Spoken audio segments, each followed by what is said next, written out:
O telefone vibrou no meu bolso enquanto eu escolhia tomates na feira, e quando vi o nome dela na tela, Carolina, meu coração deu um salto estranho.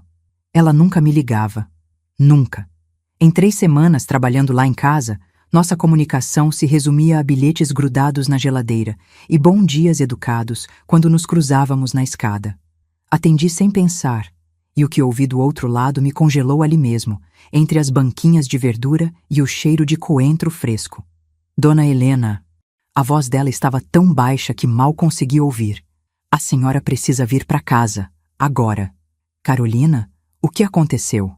Minha mão apertou o telefone com tanta força que meus dedos ficaram brancos. Você está bem? Tem alguém aqui. Ela sussurrou, e juro que senti meu estômago revirar. Tem uma mulher no 2º andar. Eu vi ela. Antes de continuar, me conta nos comentários de qual cidade você está acompanhando essa história e se já passou por algo parecido. E não esquece de se inscrever no canal para compartilhar com alguém que precisa ouvir isso. Deixei as sacolas de compras caírem ali mesmo no chão da feira. Nem me importei com os tomates rolando entre os pés das pessoas, nem com o feirante gritando atrás de mim quando saí correndo. Meu carro estava a 2 quadras dali, e cada passo parecia uma eternidade. Uma mulher no 2º andar. Uma mulher na minha casa. Isso não fazia sentido nenhum. Ricardo estava viajando desde ontem. Tinha ido encontrar o editor dele em São Paulo, e eu saí de casa há menos de 40 minutos. 40 minutos. A casa estava vazia quando tranquei a porta. Tenho certeza absoluta disso. Minhas mãos tremiam tanto que demorei 3 tentativas para conseguir destrancar o carro. Entrei, liguei a ignição e meu pé afundou no acelerador antes mesmo de pensar direito no que estava fazendo. As ruas de Campos do Jordão passavam borradas pela janela e minha mente não conseguia parar de imaginar cenários. Carolina machucada. Carolina sendo ameaçada. Carolina. Deus. E se fosse tarde demais? E se a mulher, quem quer que fosse, tivesse feito alguma coisa com ela? Dirigi feito louca, ultrapassando sinais amarelos, buzinando para qualquer carro que ousasse ir devagar na minha frente. Minha respiração estava descompassada, rápida, e eu precisava me concentrar para não hiperventilar ali mesmo ao volante. Liguei de volta para Carolina. 1 vez, 2, 3. Todas as chamadas caíam direto na caixa postal, e a cada bip que ouvia, meu desespero crescia mais um pouco. Quando finalmente virei na nossa rua, aquela rua tranquila de casas antigas e árvores altas, vi a porta da frente entreaberta. Meu coração batia tão forte que sentia as pulsações até na garganta, até nas pontas dos dedos. Estacionei torto, nem desliguei o carro direito e corri para dentro. Carolina? Minha voz saiu trêmula, baixa demais para ecoar pela casa. A sala estava exatamente como eu tinha deixado.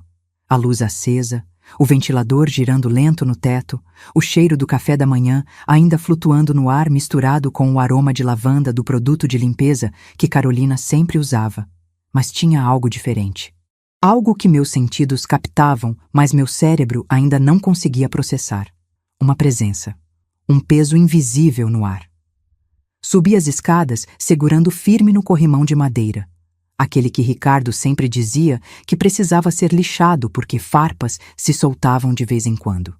Cada degrau rangia embaixo dos meus pés, e o som parecia amplificado no silêncio pesado da casa. 18 degraus. Eu sabia de cor quantos eram. Tinha subido aquela escada milhares de vezes nos últimos 15 anos. Mas nunca ela tinha parecido tão longa quanto naquele momento. Quando cheguei ao 2º andar, encontrei Carolina sentada no chão do corredor, encostada na parede entre 2 portas, com os olhos arregalados e o celular apertado contra o peito como se fosse um talismã. Ela estava tremendo mesmo, como se estivesse com frio, mas suor escorria pela testa dela. Carolina! Me ajoelhei ao lado dela, segurei seus ombros com as 2 mãos. Ela estava gelada. O que aconteceu? Você está machucada? Ela te fez alguma coisa? Ela me olhou e tinha tanto medo naqueles olhos castanhos que senti um calafrio percorrer minha espinha. Eu juro que vi, Dona Helena. Eu juro por Deus, pela minha mãe, por tudo que é mais sagrado. Uma mulher. Ali. Ela apontou para o quarto de hóspedes com a mão trêmula. Aquele quarto que a gente nunca usa, que fica sempre trancado porque Ricardo guarda lá umas caixas com manuscritos antigos. Ela estava parada na porta, me olhando. Como assim me olhando? Minha voz saiu mais alta do que eu pretendia. Ela disse alguma coisa? Fez algum gesto? Tentou te machucar? Não, ela só ficou ali, parada, de camisola branca, cabelo longo, bem escuro, quase preto. Ela era magra, muito magra e pálida. Parecia... Carolina engoliu seco, e eu vi sua garganta subir e descer com dificuldade. Parecia que ela não pisava no chão direito. Não sei explicar. Era como se ela flutuasse uns centímetros acima do piso. Um arrepio me percorreu toda. Carolina, isso não existe. Você deve ter visto errado a luz. Não! Ela me cortou, e era a primeira vez que a ouvia levantar a voz comigo. Desculpa, dona Helena, mas não, eu vi. Eu estava subindo com o balde de limpeza, ia começar a limpar o corredor, e quando olhei para cima, ela estava lá, parada. A gente se olhou por uns segundos, talvez 5, talvez 10, não sei dizer. E ela não piscou, nem uma vez. Só ficou ali, me encarando, e depois ela se virou devagar, muito devagar, e entrou no quarto. Fechou a porta atrás dela. Foi quando eu desci correndo e te liguei. Eu não conseguia nem falar direito. Estava tão nervosa.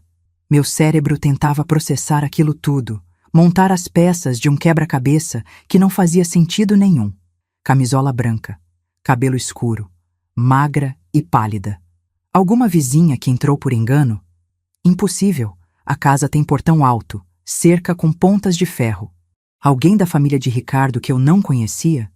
Ele nunca mencionou ter parentes vivos. Os pais dele morreram antes de a gente se casar, e ele era filho único. Pelo menos era o que ele sempre me disse. Espera aqui, eu disse, tentando fazer minha voz soar mais firme do que eu realmente me sentia. Não sai daqui. Se você ouvir qualquer coisa estranha, qualquer barulho, você desce correndo e vai pro carro. Entendeu? Não fica aqui esperando por mim. Dona Helena, não vai lá sozinha. Por favor. Espera a polícia. Eu só vou olhar. Só isso, prometo. Levantei com as pernas bambas e fui até a porta do quarto de hóspedes. A maçaneta estava gelada na minha mão, tão gelada que doeu um pouco quando segurei. Girei devagar, mas estava trancada. Claro que estava trancada. Ricardo sempre trancava aquele quarto. Tem alguém aí? Minha voz saiu mais fraca do que eu queria. Pigarreei e tentei de novo, mais alto.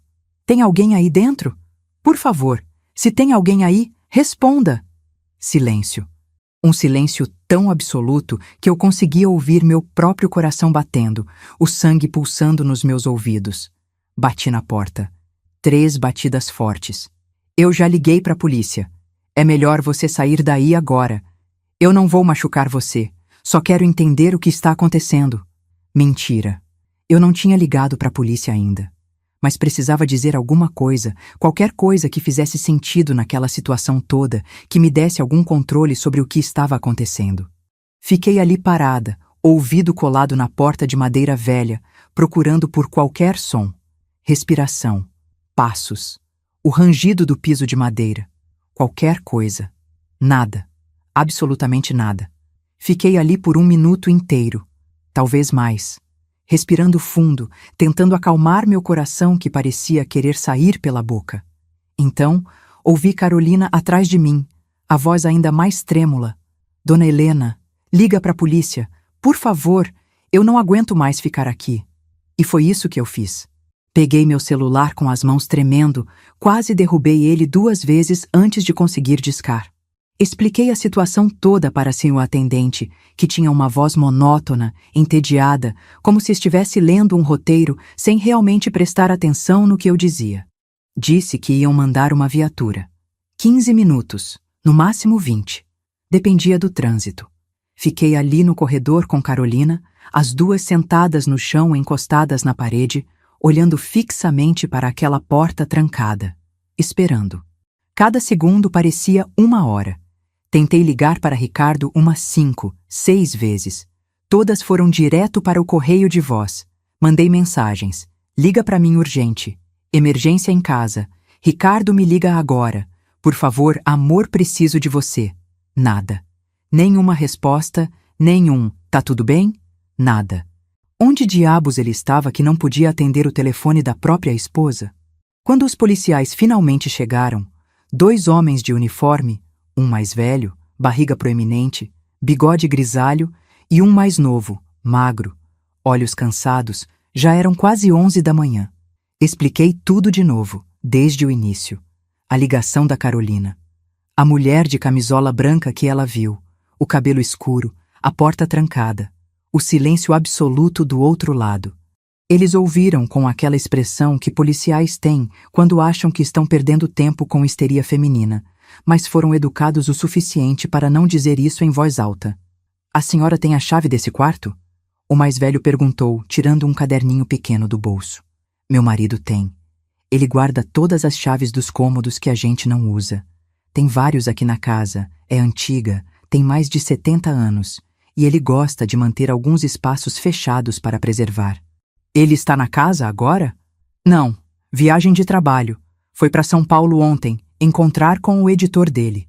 Ele é escritor, Ricardo Mendes. Não sei se vocês conhecem." Os 2 trocaram um olhar rápido. Não conheciam. "A senhora tentou entrar em contato com ele?" "Tentei, várias vezes. Ele não atende. Mandei mensagem também, nada." O policial mais velho anotou alguma coisa no caderninho. "Então vamos ter que arrombar a porta, senhora." "A senhora autoriza? Porque se depois descobrirmos que não tem ninguém aí, a responsabilidade é da senhora." "Eu autorizo. Por favor. Só precisam ver o que tem lá dentro." O policial mais novo, que até então não tinha falado nada, se posicionou na frente da porta. Olhou para o colega, que assentiu, e deu 2 chutes fortes bem ao lado da fechadura. A madeira velha cedeu fácil, e a porta se escancarou com um estalo alto que ecoou por toda a casa. Eles entraram com as mãos nas armas, tensos, alertas, profissionais. Carolina e eu ficamos no corredor, ela agarrada no meu braço com tanta força que ia deixar marca. Eu mal conseguia respirar. Meus olhos estavam fixos na abertura escura do quarto, esperando. Não sei o que eu estava esperando. Ver a mulher? Ver alguém saindo? Ouvir gritos? 3 minutos se passaram. Talvez 4. Então os 2 policiais saíram, guardando as armas nos coldres. "Não tem ninguém aí, senhora." O mais velho disse, com uma expressão entre aliviado e aborrecido. "Vasculhamos o quarto inteiro. Embaixo da cama, dentro do armário, atrás das caixas de papelão. Olhamos cada canto. Vazio. Só tem móveis velhos e caixas com papéis." Mas ela viu. Eu olhei para Carolina, que estava pálida, quase transparente, com os olhos cheios de lágrimas. "Conta para eles exatamente o que você viu. Por favor, Carolina." E ela contou. Palavra por palavra. Cada detalhe. A camisola branca que chegava até os tornozelos. O cabelo escuro que caía liso pelas costas. A palidez doentia da pele. O jeito que a mulher a encarou antes de se virar e entrar no quarto. Os policiais ouviram, o mais velho anotando algumas coisas no caderninho surrado, e eu podia ver claramente nos olhos dos 2 que não acreditavam em uma palavra sequer. "A casa tem outras saídas?" O mais novo perguntou. "Alguma janela que ela pudesse ter usado? Uma porta dos fundos?" "Tem a porta da cozinha que dá para o quintal, mas eu conferi quando cheguei, estava trancada por dentro. As janelas do 2º andar têm grades. Ricardo colocou grades em todas quando a gente se mudou para cá, porque tem uns 5 metros de altura e ele tinha medo de eu cair se me debruçasse para limpar. Vamos dar uma olhada no quintal mesmo assim, só para ter certeza, para vocês ficarem tranquilas." E eles deram. Desceram, verificaram cada janela, cada porta, cada possível ponto de saída. No quintal, no jardim lateral, até na garagem que fica separada da casa. Procuraram por pegadas na terra úmida do canteiro de flores que eu tinha regado pela manhã. Nada. Nenhum sinal de arrombamento, nenhuma trava forçada, nenhuma grade solta, nenhuma marca de pés além das minhas e das de Carolina na entrada. Quando eles finalmente foram embora, depois de me dar um cartão com um número de protocolo e me dizer para ligar se acontecer alguma coisa estranha de novo, mas a senhora precisa entender que não podemos fazer muito se não tem evidência de invasão. Fiquei ali parada na porta, vendo a viatura desaparecer devagar pela rua estreita. Carolina estava atrás de mim, ainda tremendo, segurando a bolsa contra o peito. Dona Helena, eu não sei mais o que dizer. Eu juro que não inventei isso. Eu juro por tudo, pela minha filha, pelo túmulo da minha mãe, que eu vi uma mulher ali. Ela era real, de carne e osso. Eu vi. Segurei a mão dela. Estava gelada, suada. Eu sei, Carolina. Eu acredito em você. E era verdade. Tinha uma sinceridade no desespero dela, uma convicção nos olhos que não dava para fingir. Por que você não vai para casa hoje? Descansa, volta amanhã se você quiser. Ou não volta se não se sentir segura. Eu vou entender, de verdade. A senhora vai ficar bem? Sozinha aqui? Vou, meu marido volta logo. Ela assentiu, mas vi nos olhos dela que não estava convencida. Pegou a bolsa, as chaves do carro e saiu tão rápido que nem olhou para trás. Ouvi o motor do carro dela ligando, o som dos pneus na terra e então o silêncio voltou. Fiquei sozinha na casa. Aquela casa enorme, antiga, que Ricardo amava tanto. Tem história aqui, ele sempre dizia, passando a mão nas paredes de pedra, no corrimão gasto de tanto uso. Tem alma. Mais de 70 anos de histórias.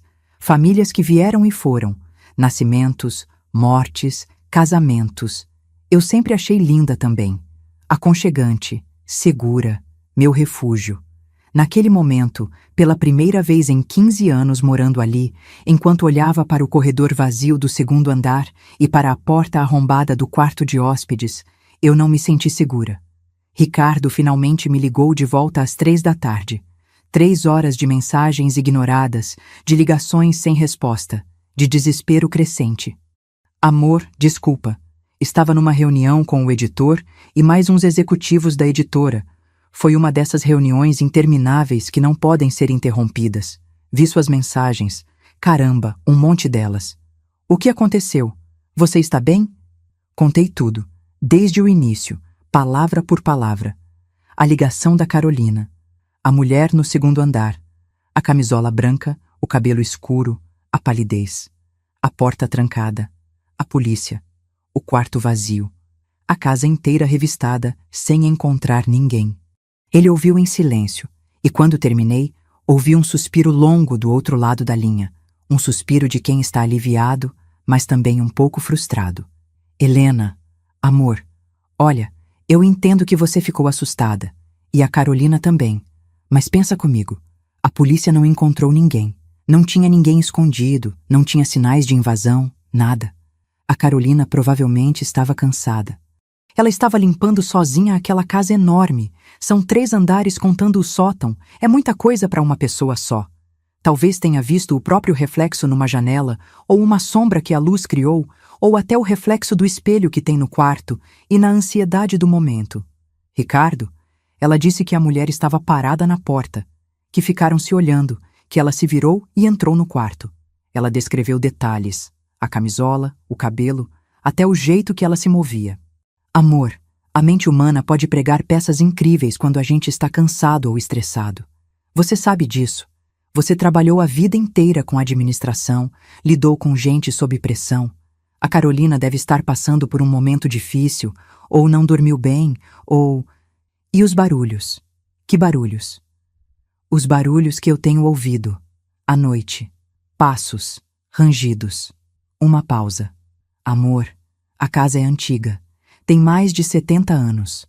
Madeira velha se movimenta com a temperatura, com a umidade. Você sabe disso. Sempre teve barulhos. Desde que a gente se mudou pra cá. Você nunca se incomodou antes. Eu sei, mas... Helena. A voz dele ficou mais suave, mais carinhosa. Você anda dormindo bem? Porque você se aposentou faz quanto tempo? 3 meses? Isso é uma mudança grande. Você passou 30 anos numa rotina, acordando cedo, trabalhando o dia inteiro, e de repente para tudo. É normal se sentir meio perdida, meio ansiosa. Talvez esteja projetando isso em barulhos normais da casa.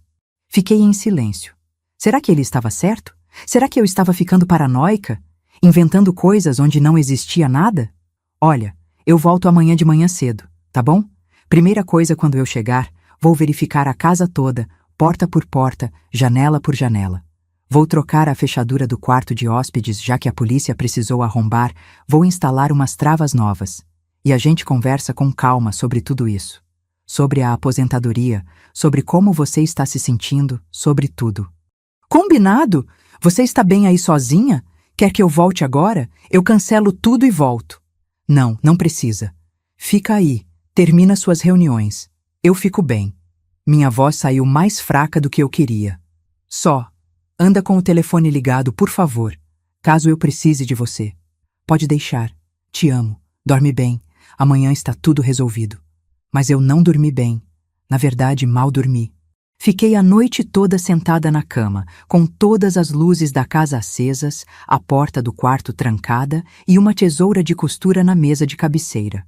Não sei exatamente o que eu achava que ia fazer com uma tesoura se realmente aparecesse alguém, mas me dava uma ilusão de segurança ter alguma coisa, qualquer coisa, que pudesse ser usada como defesa. Cada rangido da madeira velha me fazia pular. Cada sopro de vento contra as janelas me fazia olhar para as cortinas esperando ver uma silhueta.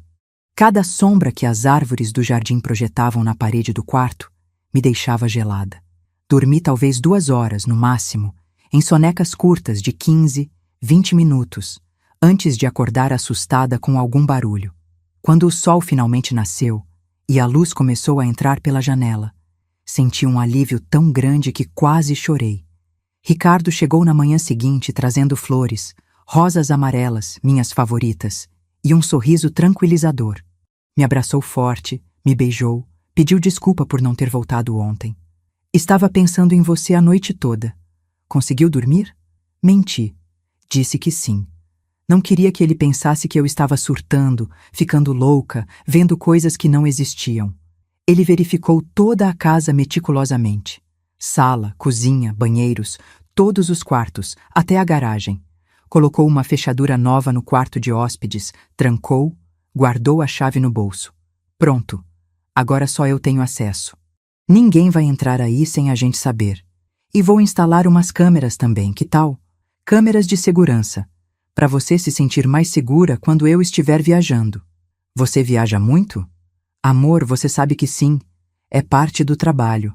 Palestras, encontros com editores, pesquisa para novos livros. Eu sei, desculpa. Estou sendo boba.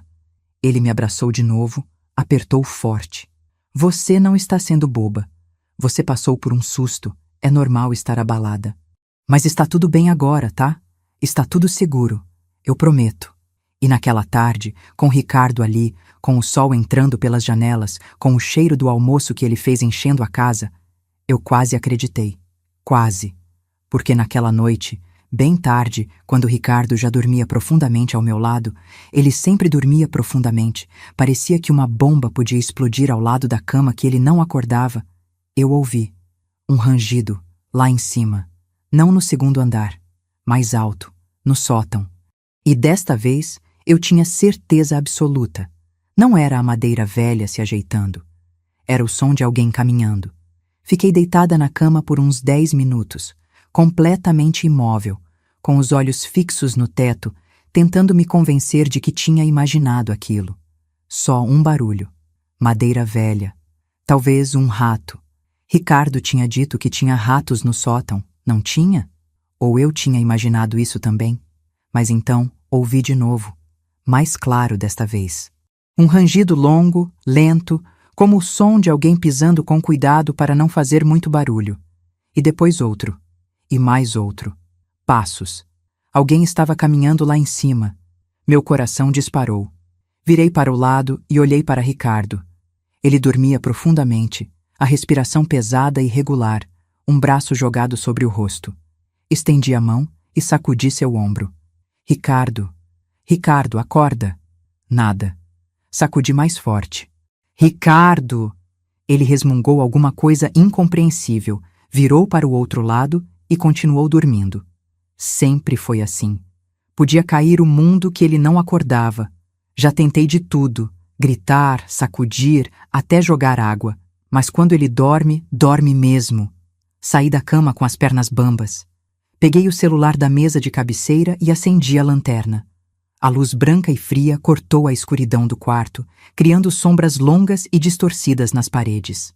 Vesti o roupão, amarrei bem apertado na cintura, como se aquilo pudesse me proteger de alguma coisa, e fui até a porta. O corredor estava escuro. Todas as luzes que eu tinha deixado acesas antes de dormir estavam apagadas agora. Isso era estranho, muito estranho. Tinha certeza absoluta de que tinha deixado pelo menos a luz da escada ligada. Sempre deixava. Acendi os interruptores um por um enquanto caminhava, e a casa foi se iluminando aos poucos. Parei no pé da escada que levava ao sótão. Era uma escada estreita, íngreme, com degraus de madeira que gemiam com o peso de qualquer pessoa. A porta do sótão ficava lá no alto, sempre trancada. Ricardo tinha a chave, só ele. Não tem nada de interessante lá em cima. Ele sempre dizia quando eu sugeria limpar, organizar. Só caixas velhas, tralhas da família anterior. Um dia eu jogo tudo fora, mas por enquanto deixa quieto. Ouvi o barulho de novo, mais alto, mais nítido, definitivamente passos, e então algo caiu. Um baque surdo, como se alguém tivesse derrubado alguma coisa pesada. Minha mão apertou o celular com tanta força que meus dedos doeram. Subi os primeiros 3 degraus, depois mais 2. A cada passo, a madeira rangia embaixo dos meus pés, anunciando minha presença. Quando cheguei no alto, parei na frente da porta trancada do sótão. Colei o ouvido na madeira. Silêncio. Mas era um silêncio diferente. Não era o silêncio vazio de um cômodo abandonado. Era o silêncio de alguém que estava do outro lado, prendendo a respiração, esperando. Tem alguém aí? Minha voz saiu trêmula, baixa. Eu sei que tem alguém aí. Eu ouvi. Se você não sair, eu vou chamar a polícia de novo. Nada. Encostei a testa na porta, fechei os olhos, tentei ouvir qualquer som. Respiração, movimento, qualquer coisa. E então, tão baixo que quase não ouvi, um sussurro. Não conseguia entender as palavras, mas era uma voz feminina. Desci a escada tropeçando nos próprios pés, o coração batendo tão forte que parecia que ia explodir. Corri de volta para o quarto, acendi todas as luzes, sacudi Ricardo com tanta força que ele finalmente acordou, confuso, desorientado.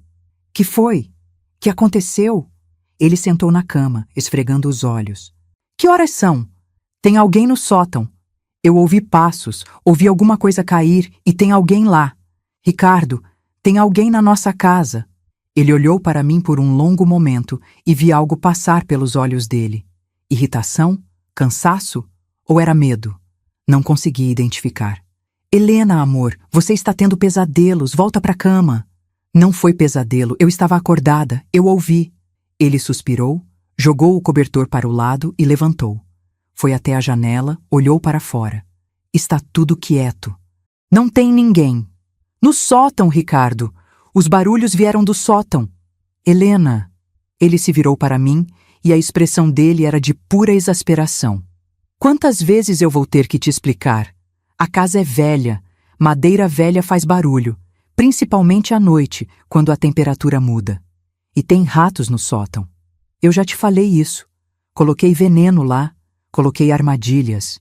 Deve ter sido isso que você ouviu. Um rato se mexendo, derrubando alguma coisa. Não era rato, era alguém caminhando. Amor, escuta. Ele veio até mim, segurou meus ombros, olhou nos meus olhos. Você está estressada.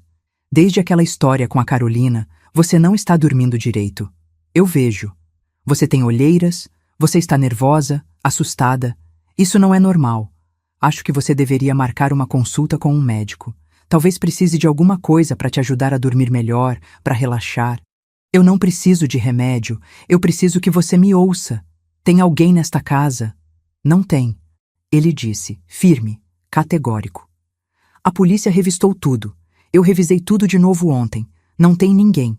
É tudo na sua cabeça, Helena. E vocês? O que fariam se a pessoa que você mais confia no mundo te dissesse que você está imaginando coisas? Como você saberia o que é real? Voltei para a cama, mas não dormi mais naquela noite.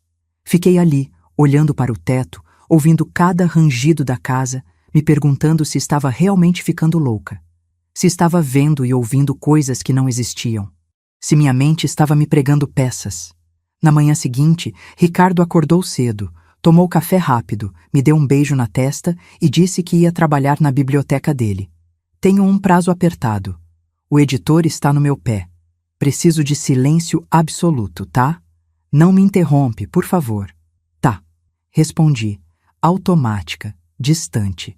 Ele subiu para a biblioteca dele no segundo andar, fechou a porta, e eu fiquei sozinha na cozinha com meu café frio e meus pensamentos cada vez mais confusos. Carolina não voltou naquele dia. Nem ligou. Não a culpei. Se eu fosse ela, também não voltaria. Resolvi fazer a limpeza eu mesma.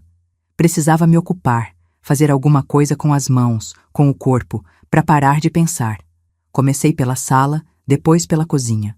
Quando abri a geladeira para pegar um pano, percebi que a linguiça calabresa que tinha comprado há 2 dias não estava mais lá. Estranhei. Ricardo odiava linguiça calabresa. Sempre disse que o cheiro enjoava ele. Nunca, em 15 anos de casamento, vi ele comer. Subi até a biblioteca e bati na porta. Ricardo. Ocupado. A voz dele veio abafada do outro lado. Só uma pergunta rápida. Você comeu a linguiça que estava na geladeira? Uma pausa. Longa demais. Que linguiça? A calabresa, que eu comprei anteontem. Ah, comi ontem à noite. Esquentei e comi com pão. Por quê? Fiquei parada ali, processando. Ele comeu. Linguiça calabresa. A comida que ele sempre disse que odiava. Nada. Só curiosidade. Posso voltar ao trabalho? Pode. Desci de volta para a cozinha, mas aquilo não saía da minha cabeça. Por que ele mentiria sobre uma coisa tão boba? A menos que ele não tivesse comido. A menos que outra pessoa tivesse comido.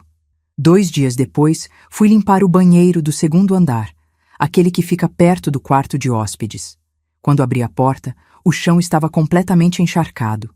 Poças de água por todo lado, o tapete de banho ensopado, o espelho embaçado. Como se alguém tivesse acabado de tomar um banho longo e quente. Mas a casa tinha estado vazia o dia inteiro. Ricardo tinha saído de manhã cedo para uma reunião na cidade e só ia voltar à noite. E eu não tinha usado aquele banheiro. Nunca usava. Era sempre o nosso, o do quarto principal. Meu coração acelerou. Peguei o celular, liguei para Ricardo. Tocou 6 vezes antes dele atender. Oi, amor. Estou no meio de uma reunião importante. Pode ser rápido? Você usou o banheiro do segundo andar hoje? O quê? Que banheiro? O que fica perto do quarto de hóspedes. Não. Por quê? O chão está todo molhado. Alguém tomou banho lá. Um suspiro. Longo. Cansado. Helena, deve ser aquele vazamento que eu te falei mês passado. Lembra? Do encanamento velho. Eu disse que ia chamar um encanador, mas acabei esquecendo. Deve ter vazado de novo. Mas o espelho está embaçado. Como se alguém tivesse tomado banho quente. Vapor do vazamento, amor. Água quente vaza e cria vapor. É física básica. Olha, eu preciso voltar para a reunião. A gente conversa quando eu chegar em casa, tá? Chama um encanador, pede para verificar. Eu deixo autorizado. Ele desligou antes que eu pudesse responder. Fiquei ali parada, olhando para o chão molhado, para o espelho embaçado, para a cortina do box ainda úmida. Não era vazamento. Eu sabia que não era. Alguém tinha tomado banho ali. Alguém tinha usado nosso banheiro enquanto eu estava na cozinha lá embaixo, sem fazer barulho, sem que eu percebesse. Ou eu estava realmente enlouquecendo. Comecei a prestar atenção em outros detalhes. Pequenas coisas que antes passariam despercebidas. Uma xícara suja na pia da cozinha que eu tinha certeza de não ter usado. O controle remoto da TV em um lugar diferente de onde eu tinha deixado. Uma janela entreaberta que eu tinha certeza de ter fechado. O sabonete do banheiro posicionado do outro lado da pia. Cada pequena coisa aumentava minha paranoia. Comecei a fotografar os cômodos antes de sair, para ter certeza de como tinha deixado tudo. Marcava a posição exata dos objetos. E quando voltava, sempre tinha alguma coisa levemente fora do lugar. Ricardo dizia que era minha memória, que eu estava se esquecendo de coisas, que a idade, o estresse da aposentadoria estava afetando. Mas eu sabia. Eu sabia que alguma coisa estava errada. Foi numa tarde de sábado, uma semana depois do incidente do banheiro, que eu encontrei o caderno. Ricardo tinha pedido para eu organizar a biblioteca dele, separar os livros que ele não usava mais para doar. Só não mexe nas minhas anotações, ele disse. Nem nos manuscritos. O resto pode organizar como quiser. Estava tirando livros da estante mais alta, aquela que precisava de escada para alcançar, quando um caderno velho caiu no chão. Capa de couro desgastada, páginas amareladas pelas bordas. Peguei e abri sem pensar muito. A caligrafia era feminina, elegante, cursiva, completamente diferente da letra de Ricardo, que era angular, masculina, quase ilegível às vezes. Comecei a ler. Eram esboços de histórias, tramas, personagens, diálogos, e quanto mais eu lia, mais meu estômago se revirava. Reconheci tudo, cada história, cada personagem, cada reviravolta. Eram os romances de Ricardo, seus livros best-sellers, suas obras aclamadas pela crítica.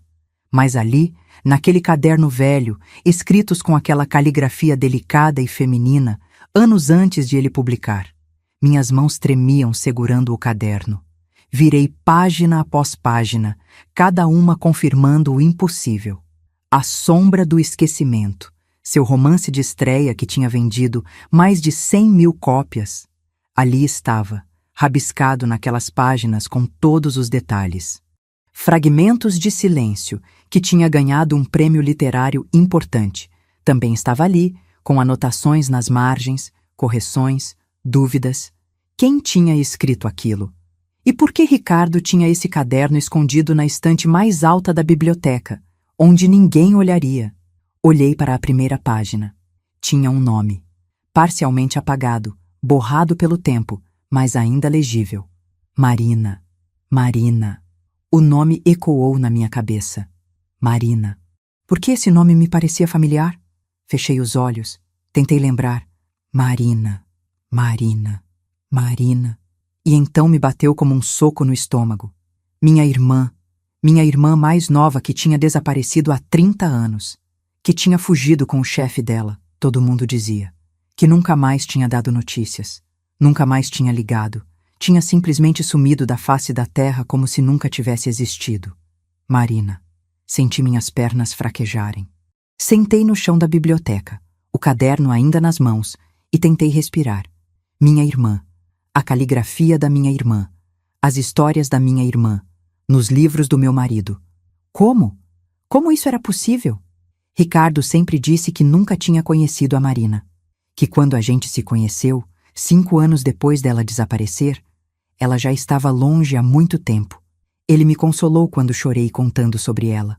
Me abraçou quando eu disse que não entendia como alguém podia abandonar a família assim, sem explicação, sem despedida. Ele mentiu. O tempo todo. Ele conhecia ela. Tinha os escritos dela. Tinha... Meu Deus! Ele tinha roubado as histórias dela. Tinha publicado como se fossem dele. Tinha construído uma carreira inteira, um nome, uma fortuna, em cima do trabalho da minha irmã. Mas onde ela estava? O que tinha acontecido com ela? Por que ela deixaria ele ficar com os manuscritos dela? A menos que ela não tivesse escolha. Levantei correndo, o caderno apertado contra o peito. Precisava encontrar mais. Precisava de provas, evidências, alguma coisa que explicasse isso tudo. Comecei a revirar a biblioteca.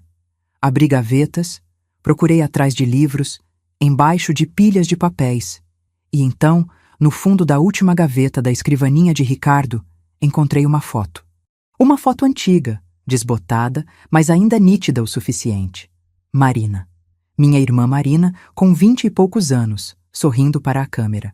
E ao lado dela, com o braço em volta dos ombros dela, Ricardo. Um Ricardo mais jovem, mas inconfundível. Eles se conheciam. Conheciam bem, pelo jeito íntimo da foto, pela proximidade dos corpos, pelos sorrisos largos. E eu nunca soube, nunca suspeitei. Durante 15 anos de casamento, ele nunca mencionou, nunca escorregou, nunca deu um único sinal. Ouvi passos na escada, Ricardo subindo. Minha mente entrou em pânico. Guardei a foto no bolso do roupão, coloquei o caderno de volta no lugar onde tinha caído, arrumei os livros rapidamente. Quando ele abriu a porta da biblioteca, eu estava na escada, fingindo organizar a estante. Como está indo? Ele perguntou casual, sorridente. Bem, minha voz saiu estranha, aguda. Tem muita coisa aqui, vai demorar. Sem pressa. Faz no seu tempo. Ele se aproximou, beijou meu rosto. Senti meu estômago revirar. Como eu conseguia ficar ali, fingindo normalidade, quando tudo que eu queria era gritar, acusar, exigir respostas? Precisa de ajuda? Não, eu consigo. Tá bom, vou fazer o almoço então. Que tal macarronada? Perfeito. Ele saiu assobiando uma melodia alegre, e eu fiquei ali, tremendo, segurando na estante para não desabar. Meu marido, o homem com quem eu dividia a cama há 15 anos. O homem que eu amava, confiava, admirava. Era um mentiroso, um ladrão, O que mais ele era? O que mais ele tinha feito? Naquela noite, depois do jantar, depois de Ricardo subir para dormir dizendo que estava exausto, fingi que ia tomar um banho demorado. Mas em vez disso, subi silenciosamente as escadas até o segundo andar. As luzes estavam todas apagadas. A casa inteira dormia. Fui até a porta do sótão, lá no alto da escada estreita. Sempre trancada. Sempre inacessível. Coloquei a mão na maçaneta, mais por impulso do que por qualquer expectativa real. E a porta se abriu. Não estava trancada. Pela primeira vez em 15 anos, a porta do sótão estava destrancada, entreaberta, como se alguém tivesse esquecido de fechar direito, ou como se alguém estivesse me convidando a entrar. Fiquei parada ali por um tempo que pareceu infinito, olhando para aquela fresta escura entre a porta e o batente. Minha mão ainda estava na maçaneta, gelada, tremendo. Cada fibra do meu corpo gritava para eu voltar, descer, fingir que não tinha visto nada, continuar vivendo na mentira confortável que tinha sido minha vida até então. Mas eu não podia. Não depois do caderno, não depois da foto, não depois de todas aquelas semanas de gaslighting, de ser tratada como louca, de duvidar da minha própria sanidade. Empurrei a porta devagar. Ela se abriu com um rangido baixo que ecoou pela casa silenciosa. Do outro lado, escuridão absoluta. Um cheiro estranho, mofo, poeira e algo mais que eu não conseguia identificar. Algo orgânico, humano. Acendi a lanterna do celular. O feixe de luz cortou a escuridão, revelando uma escada de madeira íngreme subindo para o sótão. Degraus cobertos de poeira. Ou pelo menos era o que deveria ser. Mas quando olhei mais de perto, vi pegadas. Pegadas recentes na poeira. Pegadas de pés descalços. Pequenos, femininos. Meu coração batia tão forte que doía. Subi o primeiro degrau, depois o segundo. A madeira gemia embaixo do meu peso, anunciando minha presença para quem quer que estivesse lá em cima. Não me importei. Precisava saber. Precisava ver. Quando cheguei no topo, o feixe de luz da lanterna varreu o espaço. O sótão era maior do que eu imaginava. Caixas empilhadas contra as paredes, móveis velhos cobertos com lençóis empoeirados, teias de aranha pendendo das vigas do teto, e no fundo, parcialmente escondido atrás de uma pilha de caixas, algo que não deveria estar ali. Um colchão. Velho, manchado, mas com lençóis relativamente limpos. Um cobertor dobrado na ponta, um travesseiro com uma fronha que parecia ter sido lavada recentemente. Ao lado do colchão, uma garrafa de água pela metade, um prato com restos de comida. E livros. Pilhas e pilhas de livros. Alguém estava morando aqui. Alguém estava vivendo no nosso sótão. Me aproximei devagar, o coração na garganta. Havia roupas penduradas num varal improvisado, feito com corda amarrada entre duas vigas. Camisolas brancas. Uma delas, igual a que Carolina tinha descrito. Havia cadernos empilhados numa caixa, canetas, lápis, páginas e páginas escritas com aquela mesma caligrafia elegante e feminina que eu tinha visto na biblioteca. Não devia ter subido. A voz veio das sombras atrás de mim, e eu dei um pulo tão grande que quase deixei o celular cair. Virei rápido demais, tropeçando nos próprios pés, e a luz da lanterna iluminou uma figura saindo de trás de uma pilha de caixas. Uma mulher, magra, muito magra, pálida como papel, cabelo escuro e longo, desgrenhado, caindo pelos ombros, vestindo uma camisola branca que já tinha sido branca um dia, mas agora estava amarelada pelo tempo. E o rosto, meu Deus, o rosto. Marina? O nome saiu num sussurro trêmulo. Não era possível. Não podia ser, mas era. Mesmo depois de 30 anos, mesmo com as mudanças que o tempo e o que quer que tivesse acontecido com ela causaram, eu reconheci a minha irmã. Ela se aproximou devagar e pude ver melhor sob a luz da lanterna. Os olhos fundos, com olheiras profundas, a pele esticada sobre os ossos do rosto, as mãos trêmulas, com unhas roídas até a carne viva. Parecia um fantasma. Parecia alguém que tinha morrido há muito tempo, mas se esqueceu de parar de andar. Você não deveria ter subido, Helena. Ela repetiu, e a voz era a mesma. A mesma voz que eu lembrava das nossas conversas de madrugada quando éramos adolescentes, dos nossos segredos compartilhados, das risadas altas demais que acordavam nossa mãe. Eu tentei te avisar, tentei manter distância, mas você não parava de procurar. Marina, minha voz falhou. Lágrimas encheram meus olhos e começaram a descer pelo meu rosto sem que eu pudesse controlar. O que? Como? Você está viva. Todo esse tempo. Você está viva e estava aqui, aqui em cima, na minha casa. É uma longa história. Ela se sentou no colchão e o movimento foi lento, cuidadoso, como se seus ossos doessem. Uma história que você provavelmente não vai querer ouvir, mas já que você descobriu, acho que não tenho escolha. Me sentei no chão de frente para ela. As pernas não me seguravam mais. Conta. Conta tudo. Desde o começo. Por favor. Ela fechou os olhos por um longo momento, e quando os abriu de novo, vi lágrimas brilhando à luz da lanterna. Você lembra daquele emprego que eu consegui, 30 anos atrás, na empresa de consultoria? Lembro. Você estava tão feliz. Era seu primeiro emprego bom. Meu chefe era o Carlos. Carlos Andrade. No começo, ele era profissional, educado, mas depois de alguns meses começou a fazer comentários sobre minha roupa, meu corpo, como eu era bonita, como eu devia ser grata por ter conseguido o emprego. Ela parou, engoliu seco. Começou a me tocar, nada que eu pudesse provar ou denunciar. Só toques rápidos no meu ombro, na minha cintura. Uma mão nas minhas costas que durava tempo demais. Meu estômago revirou. Marina. Foi piorando. Ele começou a me chamar sozinha no escritório dele depois que todo mundo ia embora. Dizia que era para discutir projetos, mas nunca discutíamos nada de trabalho. Ele só ficava olhando, falando sobre como eu era especial, como a gente podia ter algo juntos. Suas mãos tremiam no colo. Uma noite, ele me chamou de novo. Disse que precisava que eu ficasse até mais tarde para terminar um relatório urgente. Quando fui até a sala dele levar o relatório pronto, ele trancou a porta. Ela parou de falar. O silêncio era tão pesado que parecia sólido. Eu sabia o que vinha a seguir. Sabia e, ao mesmo tempo, não queria ouvir. Ele me encurralou contra a mesa. Começou a me beijar, me tocar. Eu empurrei, gritei para ele parar, mas ele era mais forte. Muito mais forte. Uma lágrima desceu pelo rosto dela. Tinha um peso de papel na mesa, de vidro pesado. Eu peguei sem pensar e bati na cabeça dele. Em legítima defesa. Eu disse automática. Você estava se defendendo. Eu sei, mas ele caiu, bateu a cabeça na quina da mesa quando caiu. E não levantou mais. Tinha sangue, muito sangue.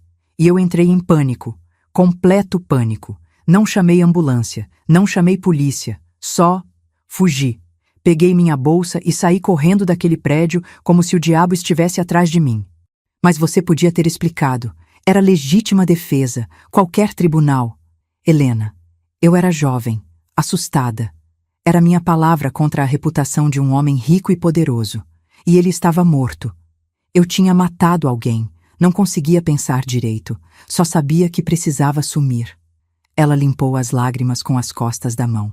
Fui para a rodoviária. Comprei passagem para longe, mas na rodoviária esbarrei em alguém. Ricardo. Meu sangue gelou. Ricardo. Ele era só um conhecido. Tinha conhecido ele em alguma festa, meses antes. A gente tinha conversado sobre livros, sobre escrita. Ele sabia que eu escrevia. Quando me viu naquela noite, viu como eu estava apavorada. Me ofereceu ajuda. Perguntou o que tinha acontecido. E eu contei. Não sei por quê. Desespero, talvez. Precisava contar para alguém. E ele te trouxe para cá. Não imediatamente. Primeiro ele me levou para um hotel. Disse que ia me ajudar, que ia pensar em alguma coisa. Pagou o quarto por uma semana. Voltou alguns dias depois e disse que tinha uma solução. Ele tinha essa casa, velha, que tinha acabado de comprar, isolada. Ninguém viria procurar aqui. Eu podia ficar no sótão temporariamente, só até a situação esfriar, até ele descobrir se a polícia estava me procurando. Temporariamente. Repeti a palavra amarga na boca. Temporariamente virou uma semana, depois um mês, depois 6 meses. Ele trazia comida, água, roupas. Dizia que a polícia ainda estava procurando. Que tinha sido no jornal. Que eu era suspeita de assassinato. Que se eu saísse, ia ser presa imediatamente. Ela olhou para as próprias mãos. Eu estava tão assustada que acreditei. E tinha outra coisa. O quê? Você. Ela me olhou. E tinha tanta dor naqueles olhos que tive que desviar o olhar. Ricardo me contou sobre você. Como vocês tinham se conhecido. Como ele estava apaixonado. Como você era especial. E alguns meses depois, me contou que vocês iam se casar. Não. A palavra saiu num gemido. Não, Marina. Me diz que não é o que eu estou pensando. Ele me mostrou fotos suas, vídeos. Ele tinha gravado vocês jantando, conversando, rindo, e ele disse: se você sair daqui, se você for para a polícia, vai destruir a vida dela. Ela vai descobrir que o marido dela escondeu uma criminosa. Vai perder tudo. A reputação, a carreira, a vida que está construindo. Você quer isso para sua irmã? Marina soluçou. E eu não quis. Eu queria que você fosse feliz. Queria que você tivesse a vida que eu nunca ia ter. Então fiquei. Fiquei quieta. Fiquei escondida. 30 anos. Mal conseguia respirar. 30 anos você ficou presa aqui. Por minha causa. Não foi por sua causa. Foi pela minha escolha. E pela manipulação dele. Ela se levantou, caminhou até a pequena janela do sótão que dava para o quintal. Mas tinha mais. Ele descobriu que eu escrevia. Viu meus cadernos, minhas histórias, e começou a usar. No começo era só: me empresta essa ideia aqui. Deixa eu usar esse personagem. Mas depois virou tudo. Ele pegava meus manuscritos, dizia que ia melhorar, e publicava como se fossem dele. Os livros, sussurrei. Todos os livros dele. São meus. Cada palavra, cada história, cada personagem. Eu escrevo, ele leva para baixo, digita, muda algumas coisas e publica. E eu deixo. Porque o que mais eu posso fazer? Ele tem poder sobre mim. Ele tem minha liberdade. E ele tem você. E vocês? Conseguem imaginar descobrir que sua vida inteira foi construída sobre uma mentira? Que a pessoa que você amava estava aprisionando sua irmã no sótão acima da sua cabeça? A comida que sumia. Eu disse, as peças finalmente se encaixando. A linguiça calabresa, o banheiro molhado, os barulhos à noite. Era você. Todo esse tempo era você tentando... O quê? Me avisar? Eu não devia. Ele me proíbe de fazer qualquer barulho quando você está em casa. Mas às vezes eu não aguento. 30 anos, Helena. 30 anos sem sentir sol na pele. Sem conversar com outra pessoa além dele. Sem viver. Ela se virou para mim. Quando você contratou aquela diarista, eu pensei que finalmente alguém ia me ver. Ia me descobrir. Ia me salvar. Então deixei ela me ver. De propósito. Achei que ia dar certo, mas a polícia não encontrou nada porque Ricardo me escondeu na parte secreta do sótão que você não sabe que existe. E depois ele instalou trancas novas. Mais cuidado. Mas hoje à noite, ele esqueceu de trancar. Ou talvez estivesse tão cansado que não percebeu. Eu não sei. A gente vai sair daqui. Levantei, fui até ela, segurei suas mãos frias. Agora, Você e eu. A gente vai descer, vai entrar no meu carro e vai direto para a polícia. Você vai contar tudo. O que o Carlos fez, o que o Ricardo fez, legítima defesa, cárcere privado, plágio. Ele vai pagar por tudo isso. Helena, ela balançou a cabeça. Não é tão simples. É sim. Marina, você é a vítima aqui, em tudo. Eu matei um homem. Mesmo que fosse em legítima defesa, eram só eu e ele naquela sala. Não tem testemunhas, não tem provas, e faz 30 anos. 30 anos que eu estou foragida, que eu não me entreguei, que eu deixei a família pensar que tinha fugido com ele, que estava vivendo uma vida feliz em algum lugar. Ela apertou minhas mãos. E pior, eu colaborei com Ricardo. Continuei escrevendo para ele. Deixei ele usar meu trabalho. Não tentei escapar. Não tentei pedir ajuda. Qualquer advogado de defesa dele vai usar isso contra mim. Você estava sendo coagida, manipulada, presa. E quem vai acreditar? Uma mulher que ficou 30 anos escondida no sótão da própria irmã? Escrevendo livros best-seller para o cunhado? Isso parece loucura, Helena. Parece história inventada. Então, o que você quer fazer? Ficar aqui pro resto da vida? Ela olhou para mim e algo mudou no rosto dela. Uma determinação que não estava lá antes. Não, eu vou me entregar, vou contar tudo. O que aconteceu com Carlos, o que Ricardo fez, tudo. Deixa as pessoas julgarem, deixa a justiça decidir, mas pelo menos eu vou ter minha voz de volta, minha identidade, meu nome nas histórias que eu escrevi. Marina. E você precisa decidir. Ela me encarou. Porque quando eu falar, o nome dele vai ser destruído. A carreira dele, a reputação, tudo. E você está casada com ele. As pessoas vão questionar. Vão perguntar se você sabia. Se estava envolvida. Eu não me importo. E era verdade. Naquele momento, com minha irmã que eu pensei estar morta há décadas, parada na minha frente, esquelética e traumatizada, eu não me importava com mais nada. Ele mentiu, me usou, prendeu você, destruiu sua vida e a minha, que ele pague. Um rangido na escada nos fez congelar. As duas olhamos para a porta do sótão. Passos lentos subindo, pesados, masculinos. Ricardo. Ele ouviu. Marina sussurrou, o pânico voltando aos olhos dela. Ele ouviu tudo. A cabeça dele apareceu no topo da escada. Ele nos olhou, primeiro para mim, depois para Marina, e a expressão no rosto dele era de pura frieza. Não raiva, não surpresa, só uma aceitação calma, quase resignada. Então você finalmente descobriu, ele disse, subindo o último degrau e entrando no sótão. Estava de pijama, descalço, o cabelo desarrumado, mas os olhos estavam totalmente alertas. Eu sabia que eventualmente ia acontecer. 30 anos mantendo um segredo desses, era só questão de tempo. Ricardo, comecei, mas ele levantou a mão. Não, deixa eu falar primeiro, porque vocês duas não entendem o que eu fiz, o sacrifício que eu fiz. Sacrifício? A palavra saiu como veneno da minha boca. Você chama prender alguém por 30 anos de sacrifício? Eu salvei ela, ele apontou para Marina. Ela tinha matado um homem, estava desesperada, sem saída. Ia ser presa, ia passar décadas na cadeia. Eu ofereci uma alternativa, um lugar seguro, comida, abrigo, proteção. Você a transformou numa prisioneira, gritei. Você a usou, roubou o trabalho dela. Eu dei propósito ao trabalho dela, ele gritou de volta, e era a primeira vez que eu o via perder a compostura assim. Aqueles manuscritos iam ficar guardados numa gaveta apodrecendo. Eu transformei eles em algo real, em livros que milhões de pessoas leram e amaram. Eu dei vida às palavras dela, sem dar crédito a ela, sem deixar ela viver, porque ela não podia viver lá fora. Ela era procurada. Era. Marina deu um passo à frente. Era, Ricardo. Ou você me fez acreditar que era, porque nesses 30 anos você alguma vez me trouxe um jornal real, uma prova de que a polícia estava me procurando? Ou eram sempre notícias que você me contava, palavras que você dizia, sem nunca nada concreto?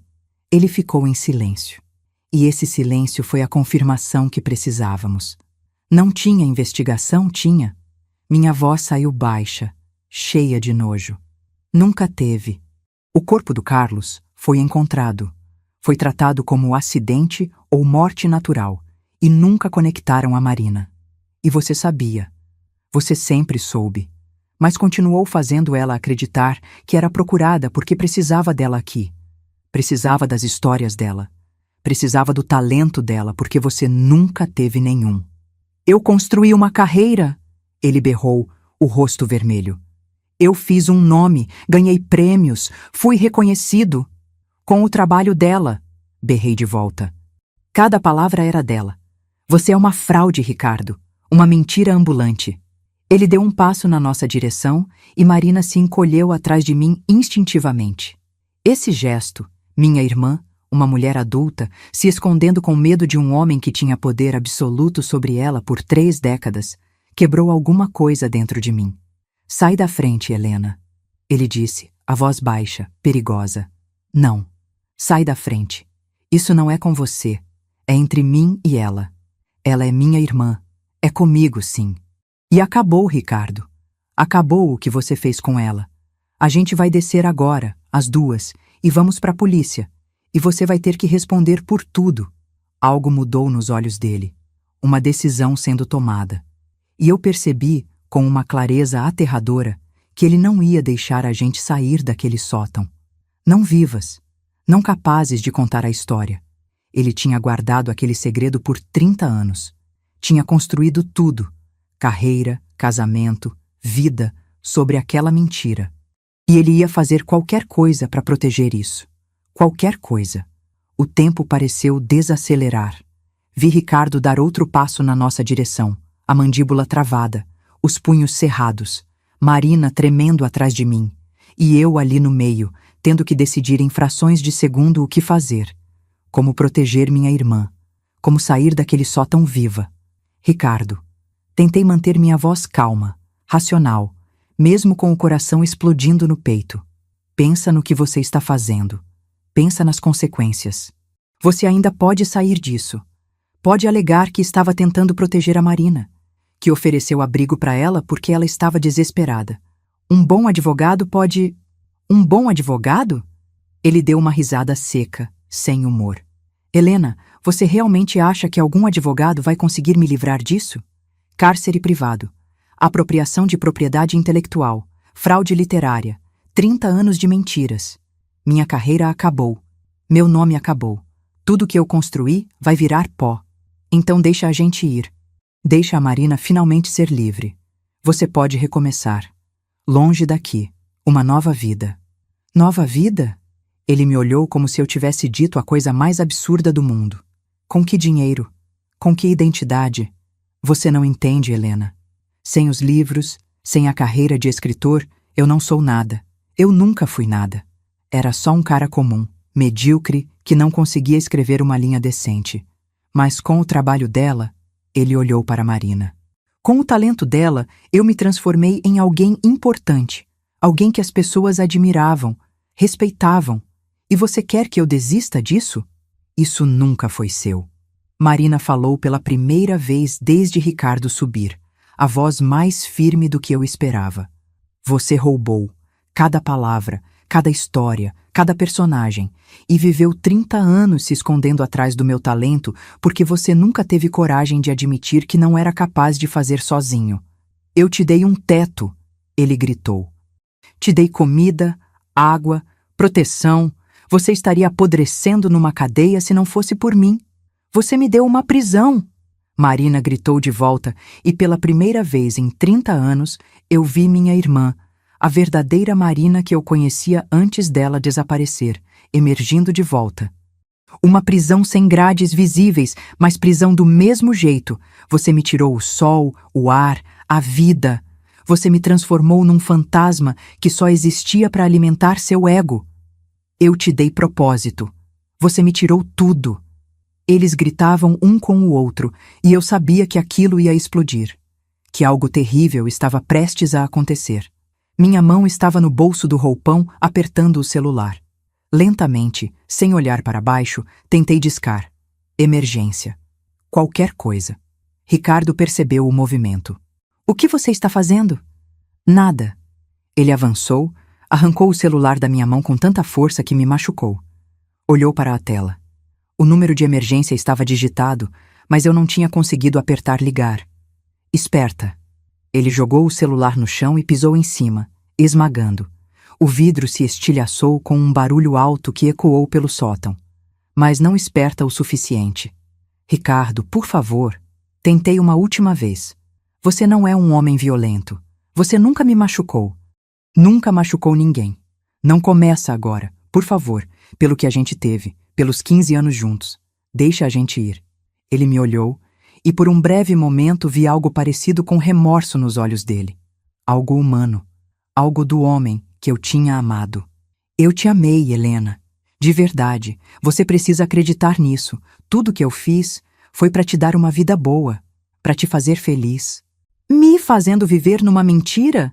Separando eu da minha irmã? Isso é amor para você? Eu não tive escolha. Quando conheci você, a Marina já estava aqui, já estava escondida. Eu não podia simplesmente soltar ela. Ela sabia demais. E eu já tinha publicado o primeiro livro, já estava começando a fazer sucesso. O que você queria que eu fizesse? A verdade, sempre a verdade. A verdade teria destruído tudo. Ele passou as mãos pelo cabelo, desesperado. Você não entende. Eu investi tudo naquele primeiro livro. Todo o meu dinheiro, todo o meu tempo. Se eu admitisse que não era meu, que tinha roubado de alguém, minha carreira terminava antes de começar. Então você escolheu. Marina disse, a voz cheia de uma tristeza profunda. Escolheu sua carreira ao invés da minha liberdade, ao invés da verdade. E continuou escolhendo, todo dia, por 30 anos. Silêncio. Um silêncio pesado, sufocante. E então Marina deu um passo à frente, saindo de trás de mim. Mas acabou, Ricardo. Acabou de verdade agora.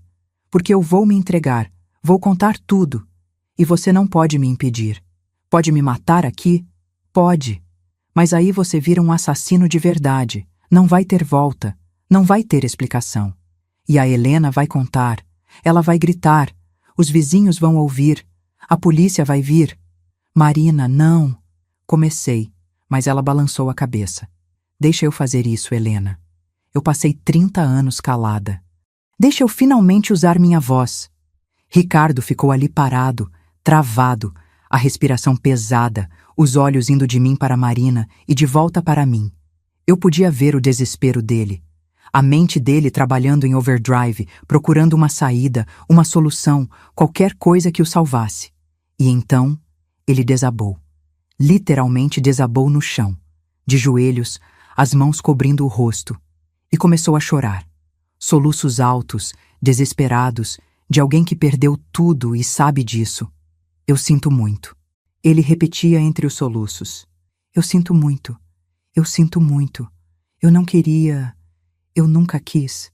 Mas eu não conseguia parar. O sucesso. As pessoas me admirando. Eu não conseguia abrir mão. Olhei para Marina. Ela me olhou de volta. E sem precisarmos falar, entendemos. Descemos as duas, juntas, deixando Ricardo chorando no sótão. Descemos a escada estreita, depois a escada principal. Saímos pela porta da frente que estava destrancada e o ar fresco da noite nos atingiu como um choque. Marina parou na varanda, fechou os olhos e inspirou profundamente. Ar, ela sussurrou. Ar de verdade. Eu tinha esquecido como era. Lágrimas desciam pelo meu rosto. Segurei a mão dela, aquela mão fria e trêmula. Vem, vamos pro hospital primeiro. Você precisa de cuidados médicos. Depois a gente vai pra polícia. Mas ela balançou a cabeça. Não, polícia primeiro, antes que eu perca a coragem, antes que ele desça e tente nos impedir, antes que eu comece a pensar nas consequências e me arrependa. Fomos na casa da vizinha, a dona Marta, que acordou assustada com nossa batida insistente na porta às 3 da madrugada. Ela quase desmaiou quando viu Marina. Ela se lembrava dela de décadas atrás, das fotos da época do desaparecimento. Emprestou o telefone para a gente ligar para a polícia. Eles chegaram em 15 minutos. 3 viaturas, 6 policiais. Um deles era o mesmo que tinha vindo na primeira vez, quando Carolina viu Marina. Ele me olhou com uma expressão que misturava surpresa e um pedido silencioso de desculpas por não ter acreditado. Marina contou tudo. desde o início. O assédio, o Carlos, a morte acidental, a fuga, Ricardo, o sótão, os 30 anos, os manuscritos, tudo. Cada palavra foi registrada, cada detalhe anotado. Eles subiram para casa, encontraram Ricardo ainda no sótão, levaram ele algemado. Ele nem resistiu. Só olhou para mim quando passou, e naquele olhar tinha tanta dor, tanto arrependimento, que por um segundo, só um segundo, quase senti pena. Mas então olhei para Marina, minha irmã, esquelética e traumatizada, 30 anos da vida roubados, e a pena desapareceu. Os dias seguintes foram um borrão. Advogados, imprensa, repórteres acampados na porta de casa. A história explodiu. Escritor best-seller mantinha a cunhada presa no sótão por 30 anos e roubava seus manuscritos. As manchetes gritavam de todos os jornais, sites, programas de TV. Marina foi presa preventivamente. Mesmo com toda a história de legítima defesa, tinha o fato de que ela tinha fugido da cena, não tinha se entregado, tinha colaborado com Ricardo por décadas. O promotor argumentou que ela era, no mínimo, cúmplice. A defesa argumentou coação, síndrome de Estocolmo, manipulação psicológica. Mas até o julgamento, ela ficaria detida. Visitei ela todos os dias, levava livros, papel, canetas. Escreve, eu dizia. Escreve sua história, com suas palavras, seu nome, finalmente. E ela escreveu, página após página, a história completa, desde a infância até aquele dia no sótão. Tudo. Quando terminou, tinha 300 páginas manuscritas com aquela caligrafia elegante que eu conhecia tão bem. Publica para mim, ela pediu, me entregando o manuscrito numa das visitas. Se acontecer alguma coisa comigo, se eu não conseguir fazer isso eu mesma, promete que você publica? Promete que você deixa o mundo saber a verdade? Não fala assim. Você vai sair, vai ser absolvida, e você mesma vai publicar. Ela sorriu. Um sorriso triste que me partiu o coração. Promete, Helena. Eu prometo. 3 semanas depois, numa manhã de terça-feira, recebi a ligação. Marina tinha sido encontrada morta na cela. Suicídio. Tinha usado o lençol para fazer uma corda, tinha amarrado numa grade alta da janela. Uma guarda encontrou ela de manhã cedo. Não tinha deixado bilhete, não tinha explicação. Mas eu sabia. 30 anos presa num sótão, e então presa numa cela de verdade. Ela tinha aguentado décadas numa prisão invisível por minha causa. Não ia aguentar anos numa prisão real, esperando por um julgamento incerto. Ela escolheu a liberdade da única forma que via possível. O velório foi pequeno. Não tínhamos mais família.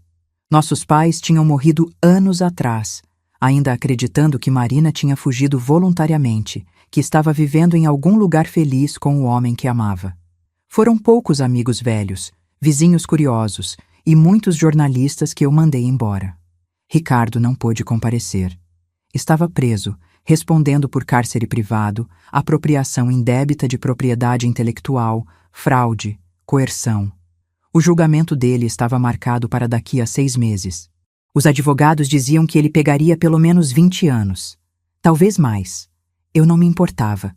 Não conseguia sentir nada em relação a ele além de vazio. 15 anos de casamento evaporados, como se nunca tivessem existido. Como eu tinha sido tão cega! Como não percebi? Todas aquelas noites que ele trabalhava até tarde, estava subindo para o sótão. Todas aquelas viagens de pesquisa eram para lugares onde Marina tinha ambientado suas histórias, vivendo as experiências que ela escrevia, mas nunca podia ter. Todas aquelas vezes que ele me consolava quando eu chorava pela irmã desaparecida, sabia exatamente onde ela estava. E eu tinha dormido tranquila todas essas noites. Tinha feito amor com ele. Tinha sonhado com envelhecer ao lado dele, enquanto minha irmã apodrecia no sótão acima da nossa cabeça. A culpa era um peso físico no meu peito. Mesmo sabendo racionalmente que eu não tinha como saber, que fui vítima tanto quanto Marina, eu não conseguia perdoar a mim mesma. Mas tinha uma coisa que eu podia fazer. Uma última coisa. Peguei o manuscrito que Marina tinha me dado. 300 páginas da vida dela, da verdade dela, da voz dela finalmente libertada. E levei para uma editora. Não qualquer editora. A mesma editora que tinha publicado os livros de Ricardo. O doutor Ramos, o editor, me recebeu pessoalmente. Estava devastado. Tinha publicado fraude por anos sem saber. A reputação da editora estava manchada, mas quando leu o manuscrito de Marina, chorou. É melhor que tudo que ele escreveu. O Dr. Ramos disse, limpando os óculos. Tem uma verdade aqui, uma dor crua. É arte de verdade.